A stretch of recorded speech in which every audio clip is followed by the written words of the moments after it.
दूध आणि तांदूळ आणि त्यामध्ये थोडंसं प्रेम, या तिन्ही याचं कॉम्बिनेशन जर बनवाल ना तर एकदम अशी सुंदर अशी खीर तयार होतं.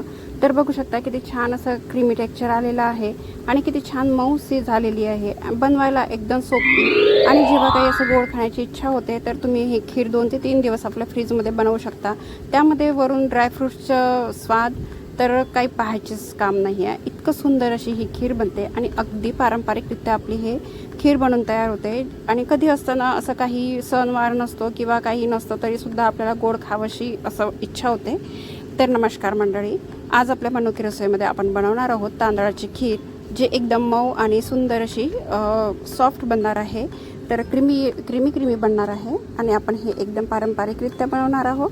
तर चला आपण याची रेसिपी बघून घेऊया आणि साहित्य बघून घेऊया. तर त्यासाठी मी इथे एक वाटीला थोडं कमी असे तांदूळ घेतलेले आहे. तांदूळ तुम्ही डेली रुटीनचे वापरा, जे तुम्ही घरी वापरता ते. तर तेच तांदूळ मी घेतलेले आहे. त्याला छान 2 ते 3 पाण्याने स्वच्छ असे धुवून टाकायचे आहे, कारण त्यावर खूप सारा असा डस्ट असतो आणि जर धुतले नाही तर आपली खीर पण अशी थोडी काळपट कलरची येईल आणि चांगली बनणार सुद्धा नाही. म्हणून काय करायचं आहे की याला छान स्वच्छ धुवून घ्यायचं आहे आणि जितका तुमच्याकडे वेळ आहे अर्धा तास किंवा 1 तास तसं याला पाण्यामध्ये थोडं भिजू द्यायचं आहे, मुरू द्यायचे आहे तांदूळ. त्यानंतर काय करायचं आहे, तांदूळ भिजत आहे तोपर्यंत वेळ होता 1 तासाचा, म्हणून मी इथे दूध ठेवलेलं आहे. तर दूध हे अगदी आपल्या घरच्या गाईचं दूध आहे, देसी गाईचं दूध आहे. तर हे 2 लिटर दूध घेतलेलं आहे. याला छान तापवून घेतलेलं आहे. थोडं प्रमाण याचं कमी झालं पाहिजे. गाईच्या दुधामध्ये थोडंसं पाण्याचा अंश असतो, तर पाण्याचा अंश कमी करायचा आहे तापवून. आणि त्यानंतर इथे साखर टाकायची आहे. तर मी 2 वाट्या साखर टाकली, तुम्ही तुमच्या गोडच्या आवडीनुसार साखर टाकू शकता. तर त्यानंतर एका पॅनमध्ये मी 2 चम्मच तूप घेतलेलं आहे. हे तूपसुद्धा घरच्या गाईचं आहे, एकदम प्युअर आहे. त्यानंतर त्यामुळे तर आपल्या रेसिपीला एकदम अशी टेस्ट येतं आणि खूप छान अशी रेसिपी बनते, घरच्या दुधाची आणि गाईची आहे म्हणून. आणि त्यानंतर काय करायचं आहे, थोडं 1 वाटी मी बदाम घेतलेले आहेत. ते थोडं तुपामध्ये परतून घ्यायचे आहे, छान परतून घ्यायचे, क्रिस्पी होऊ द्यायचे आहे. त्यानंतर ते बाजूला काढायचे आहे. त्याचसोबत मी इथे 1 वाटी काजूसुद्धा घेतलेले, ते सुद्धा परतून घेतलेले आहे, ते सुद्धा बाजूला काढलेले. त्यानंतर इथे थोडे अर्धा वाटी मी इथे मनुका घेतलेला आहे. मनुकासुद्धा आपल्याला तुपामध्ये परतून घ्यायचे आहे आणि परतणं यासाठी गरजेचं आहे, कारण की हे थोडं क्रिस्पी होतं. जर तुम्ही असंच टाकलं तरीसुद्धा चालेल, पण जर तुपामध्ये परतून घेतलं तर खूप छान अशी टेस्ट येतं. आणि त्यानंतर आपल्याला मनुकासुद्धा काढून घ्यायचं आहे आणि आपलं 1 तास झालेला होता तोपर्यंत, दूध वगैरे सगळं करेपर्यंत, तोपर्यंत जे तांदूळ आहे त्यावरचं पाणी काढून घेतलेलं आहे, पूर्ण पाणी काढून घेतलेलं आहे. आणि ज्या पॅनमध्ये आपण थोडं तूप टाकून ड्रायफ्रूट्स परतून घेतले त्याच याच्यामध्ये तांदूळसुद्धा परतवून घ्यायचे आहे.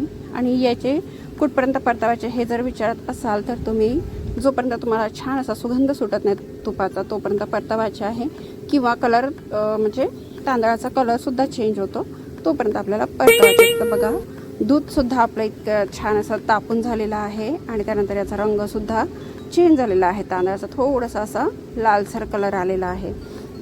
तर या प्रकारे आपल्याला इथे तांदूळ भाजून घ्यायचे आहे. आणि त्यानंतर काय केलं, मी इथे खोवा घेतलेला आहे. खोवा म्हणजे ज्याला आपण मावा म्हणतो तो घेतलेला आहे. त्याला थोडं मी दुधामध्ये आणि साखरेमध्ये गरम करून घेतलेला, वितळून घेतलेला होता, म्हणजेच मेल्ट करून घेतलेला होता. आणि तो आता थंड झाला म्हणून थोडा असं झाला. याने काय होतं की थोडं सॉफ्ट बनतं, नाहीतर असा थोडा ड्राय म्हणजे हार्ड असो. तर त्यानंतर इथे आपल्याला 1 चम्मच दूध जे तापवलेलं होतं तेच दूध मी इथे टाकलेलं आहे. ते यासाठी गरजेचं आहे की याला थोडंसं आपण फिरवून घेऊ, दुधामध्ये एकजीव करून घेऊ, नाहीतर आपण डायरेक्ट जर टाकलं तर त्याचे गडे बनण्याची शक्यता असते. त्यानंतर बघा, छान असं दूध झालेलं आहे, त्याचा रंगसुद्धा क्रीमी आलेला आहे, सुंदर असा रंग आलेला आहे. आणि त्यानंतर जे तांदूळ आपण भाजून घेतले हे सुद्धा थंड झाले.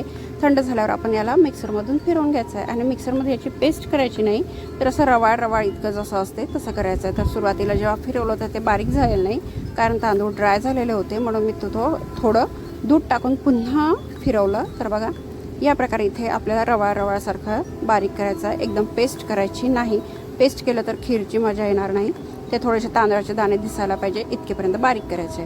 त्यानंतर ते एका वाटीमध्ये मी काढून घेतलेलं आहे आणि जे दूध आपण गरम करून घेतलेलं होतं त्या दुधामध्ये टाकायची आहे. एकदम सिंपल अशी पद्धत आहे खीर बनवण्याची. आणि आज ना गोड खायची खूप इच्छा होत होती, म्हणून मग म्हटलं काय करायचं, तर मग छान असे खीर केली. प्रत्येक गोड आपण जसं आता बासुंदी भरपूर वेळा खाल्ली, म्हणजे दूध घरचं असल्यामुळं नेहमी बनवण्यात येतं, गुलाबजाम ते सगळं गोड खाऊन असं म्हणजे थोडं बोर झालं. तर आज म्हटलं चला गोडमधून काहीतरी खीर बनवावं तांदळाची आणि तेच तुमच्यासोबत शेअर करावं असं वाटलं म्हणून शेअर केला.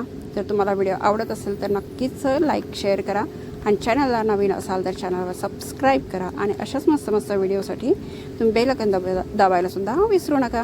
तर बघा किती छान असा आपला रंग आलेला आहे आणि त्यानंतर थोडं 10 मिनटं आपल्याला उकळून घ्यायचं आहे तांदूळ टाकल्यानंतर आणि वरून आपल्याला मग 10 मिनटानंतर जे ड्रायफ्रूट्स आपण तुपामध्ये परतून घेतले त्याला थोडं बारीक करून घेतलेलं आहे आणि याला वरून टाकून घेतलेलं आहे आणि यानंतर आपल्याला परत 10 मिनटं शिजवून घ्यायचं आहे. म्हणजे जे ड्रायफ्रूट्स आहेत ते सुद्धा छान याच्यामध्ये शिजून जातील आणि रंग टेक्स्चर खूप छान येतील. तर बघा आणि 1 तास मी याला फ्रीजमध्ये ठेवलं थंड व्हायला.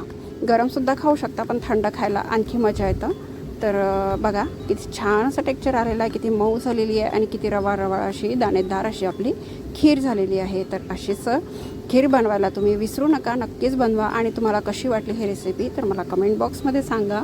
आणि माझी व्हिडिओ जर तुम्हाला आवडत असेल तर व्हिडिओ शेवटपर्यंत बघा, चॅनलला सबस्क्राईब करा, लाईक करा. आणि तुम्हाला जर अशी आणखी कुठल्या रेसिपीज तुम्हाला बघायच्या असेल तर नक्कीच मला सांगा की तुम्हाला काय बघायला आवडेल, कशी बघायला आवडेल तर सांगा मला. जर माझ्या याच्यामध्ये काही आणखी काही राहून गेल्या असतील तर ती तसं तुमच्यानुसार बनवण्याचा नक्कीच प्रयत्न करू. तर चला भेटूया नंतरच्या रेसिपीमध्ये. तोपर्यंत मस्त राहा, खात राहा आणि आनंदी राहा.